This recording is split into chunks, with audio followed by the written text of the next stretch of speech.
In late 1984, the dense, sleeping shantytowns of Bhopal sat in the immediate shadow of a Union Carbide pesticide plant. Inside that plant was methyl isocyanate, or MIC.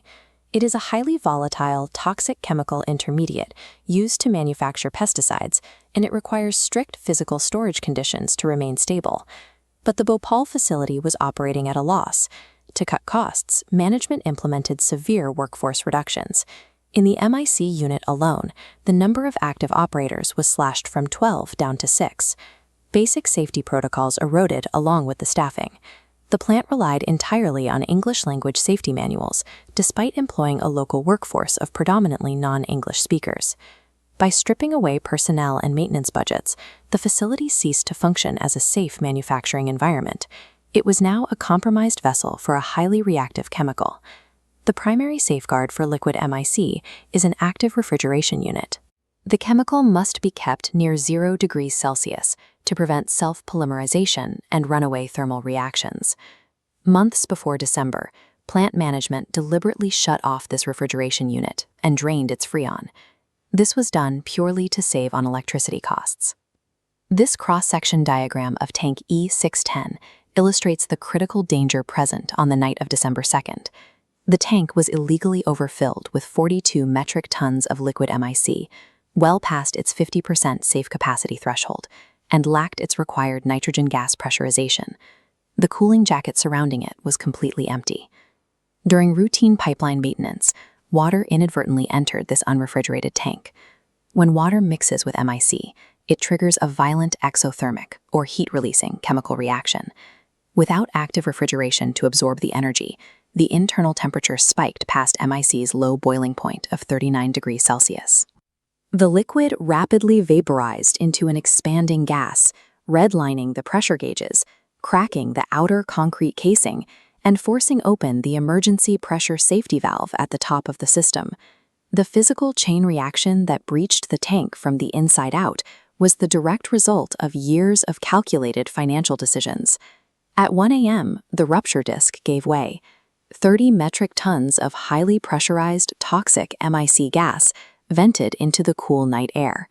Internal plant alarms sounded briefly, but management kept the external community sirens switched off. They reportedly did not want to unduly alarm the surrounding neighborhood. MIC vapor has a specific gravity of 1.42. This makes it nearly 1.5 times heavier than ambient air. This density comparison visualization demonstrates why the leak behaved the way it did. Instead of rising and safely dispersing into the upper atmosphere like lighter gases, the heavy, cold MIC vapor crashed back to the earth, spreading laterally across the flat ground plane. Because of this specific density, what began as a localized industrial leak became a crawling, suffocating blanket that concentrated in the ground-level spaces where people slept. As the heavy gas seeped under the doors of the bastis, sleeping residents woke up choking. They experienced immediate, severe burning in their eyes and respiratory tracts. Inhaling MIC almost instantly triggers severe pulmonary edema. The lungs become inflamed and rapidly fill with fluid, causing victims to drown on dry land. Panic triggered a chaotic stampede in the dark. Because the heavy gas concentrated just inches from the ground, children and anyone who tripped and fell were exposed to the highest chemical concentrations. At local hospitals, the situation collapsed into a medical crisis. Tens of thousands of suffocating patients arrived, completely overwhelming the limited staff and medical equipment. Union Carbide withheld the exact chemical composition and toxicological data of the gas from Indian doctors, citing trade secrets. Medical staff were left to blindly guess at treatments for an unknown poison. Extreme biological toxicity and deliberate corporate secrecy turned a medical emergency into a mass casualty massacre. By the following morning, over 3,000 people were dead. Long-term mortality estimates eventually climbed to 20,000, with more than 500,000 survivors permanently maimed.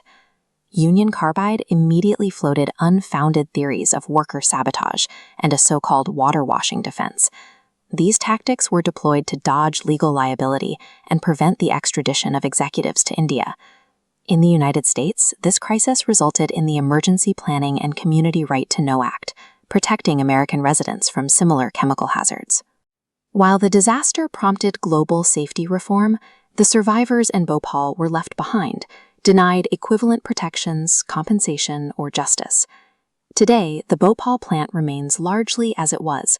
It was never properly dismantled, cleaned, or remediated by the corporation. Thousands of tons of toxic chemical waste were left decaying on site, where they continue leaching downward into the local groundwater supply. The health impacts are multi-generational. Second and third generations of Bhopal residents consuming this poisoned water now suffer from abnormally high rates of congenital defects and cancers. The Bhopal disaster remains an open, multi-generational crime scene, engineered by prioritizing corporate profit over human life.